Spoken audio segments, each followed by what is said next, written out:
Hi, this is Vanita, and this is a plein air watercolor painting that I did a few days ago. We had a beautiful spring day, so I gathered up my painting gear and my dog Ellie, and we headed over to the boatyard. When I was looking around, trying to decide what to paint, I was looking at the boats, but then I saw this scene looking out into the slough, and I decided to paint that. So I have some really cool boats right behind me, but I'm looking out at this scene, which is a scene of the Crown Point Bridge, which is the road that we live on, and a little boat that's always there. And it's pretty much low tide when I'm painting this, but I'm going to pretend that the tide is in a bit and you can see some more of the water.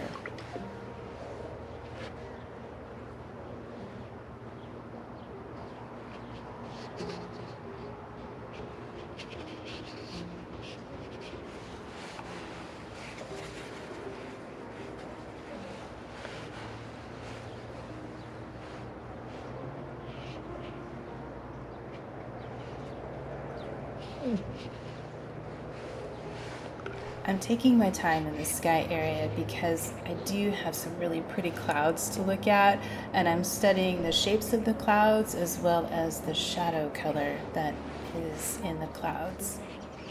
This is a quarter sheet size of watercolor paper. It's Fabriano Artistico Rough, and it is just taped down to a board. I'm working onto the dry paper.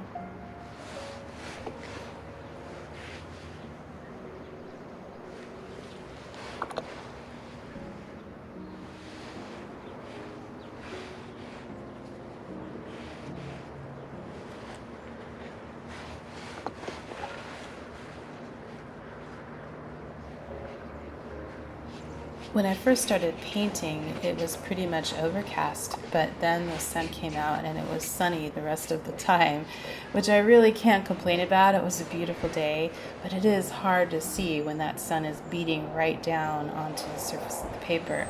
You can see from the shadow of my hand that the sun is basically behind my shoulders and shining directly onto the paper, which is great for filming. I mean, it looks wonderful on camera, but it is very hard to see. Your eyes try to adjust to that bright white surface of the paper, and then it's more difficult to see the colors and the shadows that are out in your scene. But like I said, I cannot complain. It was a sunny day. There was very little wind, and it was pretty peaceful where I was set up.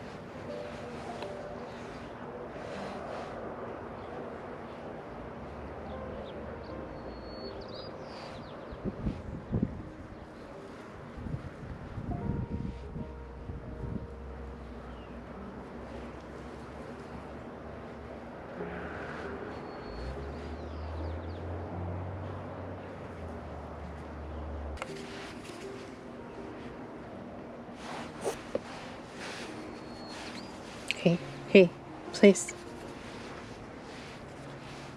You can hear that I was wearing a microphone that day, but I decided that it's very hard for me to paint and talk at the same time, especially if I'm a little out of practice at it.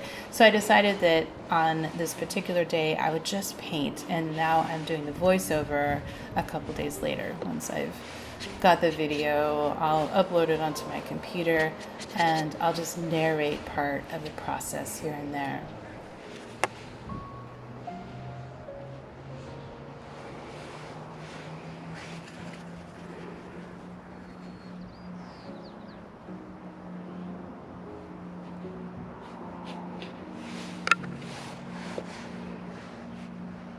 I'm using two brushes in this painting. One is a small squirrel quill mop brush, and I don't have the brand name because it's been worn off over time. The other one is an Escoda Perla Brush. It's a synthetic number 12 brush. And I like these two brushes. They work really well for this size of painting.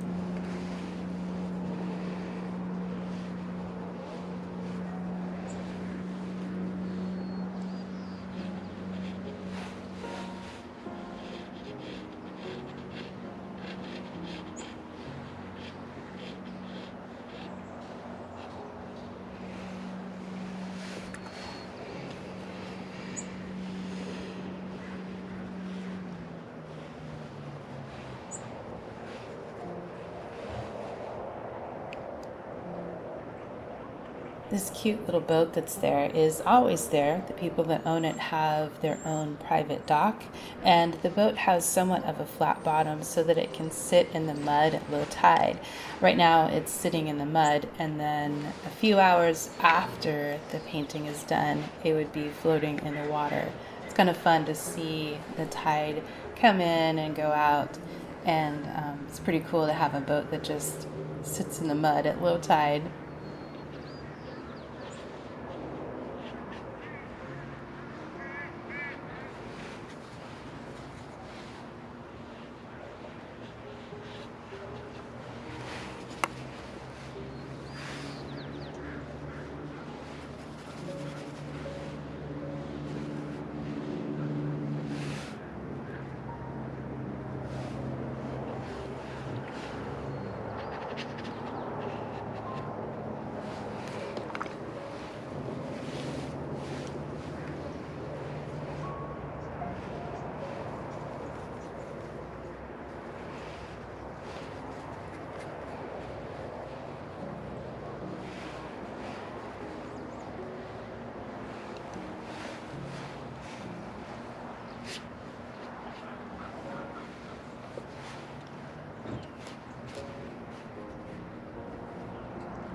So far, everything that I've done has been painted all in one go, basically working from the top of the paper down towards more of the foreground of the paper. This is a really economical way to do a plein air painting because it forces you to move along. You know, you don't want to stay too long in one time because you have a kind of a mental process that you're going through of working from top to bottom.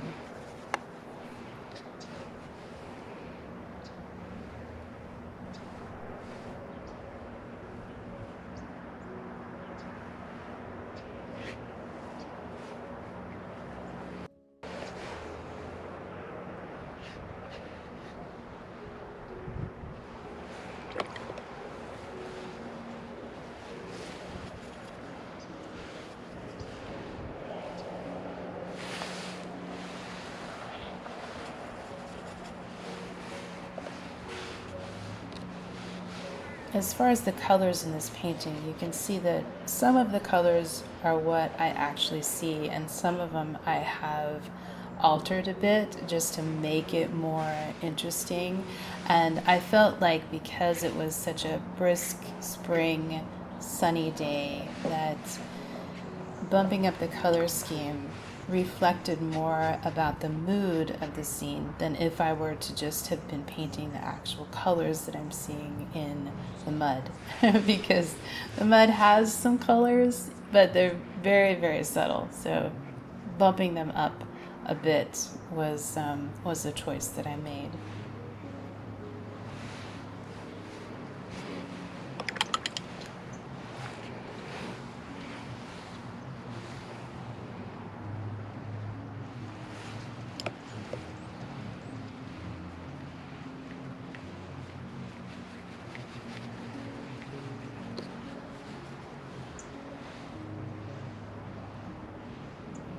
Now I'm moving on to that second layer, and this will include the trees and just basically more details. Some of the background is still slightly damp and some of it has dried. So I just have to be aware of what's damp and what is more dry. That is one advantage to working in the bright sunlight like this, is the painting does get a chance to dry quite a bit faster, even though it's not a very warm day. The painting was drying, fairly quickly.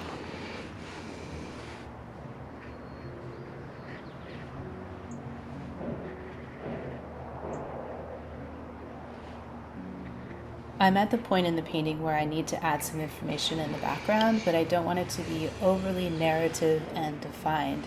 There's a fine balance. You need things there, but if you paint them too carefully or too descriptive, then it takes away from the distance. You know, it pulls it more forward. And this painting is not about those background trees, but that's part of the story, so I need to have something there. It's kind of tricky. You're trying to paint things without painting stuff. I'm also thinking about color harmony, which is something that I do spend a lot of time thinking about, and especially in a painting like this where I've bumped up a few of the colors, they're more chromatic than what I'm actually seeing. So now as I add more color, I have to compare the colors and just make sure that everything is coming across as harmonious.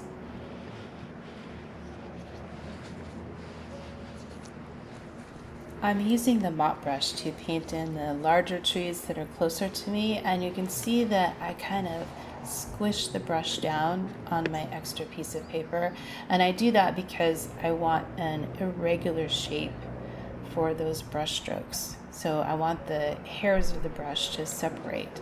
Basically, I wanted to have a bad hair day, and then it gives me more irregular shapes, which I feel mimics the shapes of the trees a little better than if I were to use the brush just in a smooth way. It may seem like it's hard on the brush to do this, but this brush is actually tougher than it looks. It's been through a lot with me, and it's still a beautiful brush and works really well.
You stay.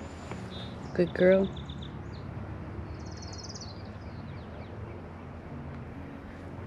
You could probably see my dog Ellie on the ground to the left of me. She's such a good girl, and she'll just lay there on her blanket and be very patient while I'm painting, as long as no one comes up and talks to her. If someone comes up and says hi, then she thinks that gives her permission to get up and try to jump on them and kiss them, and she just goes crazy. She loves people, and she's actually a very hyper and active dog. But if no one makes direct contact with her, she'll lay really still while I'm painting. We keep waiting for her to mellow out a bit, and she's 3 years old now, so I think this is just who she is. She is very outgoing and loves to interact with people and dogs and gets super excited about that. But like I said, most of the time she just lays there really still and is a very good dog while I'm painting. And she knows that when I'm done, we get to go for a walk.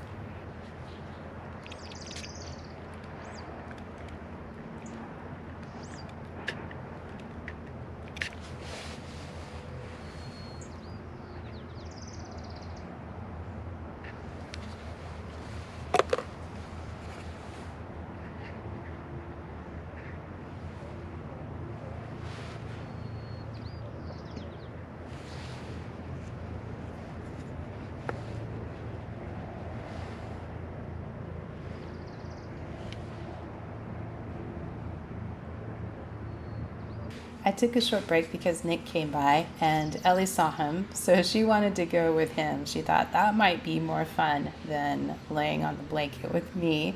And that also gave the painting a chance to dry. So now I can finish the left side of the painting, put in the trees that I'm seeing that are close to me, And there's kind of a balance there between looking at the shapes of the tree and trying to mimic what I'm actually seeing, and then also just working with the painting itself and putting in the shapes that I think the painting needs. I think that's really true of plein air, is that sometimes you want to really mimic what you're seeing in front of you, and then other times you know that you need to make adjustments, either for the composition or the value or even just the simplicity. You know, you do have to simplify a lot when you're plein air painting.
There are just a few things I need to do before I wrap up this painting. First, I want to paint in the bridge area. In reality, when I look at the bridge, I see a lot of very light areas and very dark areas, but I'm treating it much more subtle, and I'm using a mid-tone. It's a very neutral color, kind of a warm gray, and it's just slightly darker than the color behind it. I'm doing this because I don't want the bridge to overpower that small dock and the boat that's in front of it. Notice that I've left the two corners the white of the paper, and that's because I wasn't sure what to do there. Originally, I had planned for this to be the grass that's growing fairly close to me, close to where I'm standing, but as I looked at that area, I wasn't sure whether I should paint it darker or lighter than the surrounding areas, and I also wasn't sure about the color that I should use. I opted to just leave it the white of the paper, and I think that's a good choice, especially when you're plein air painting. If you're unsure of an area, don't just jump into it feeling like you have to cover every single part of the paper. I can always make additions when I'm back in the studio, or I may find that the painting works just fine with it as is.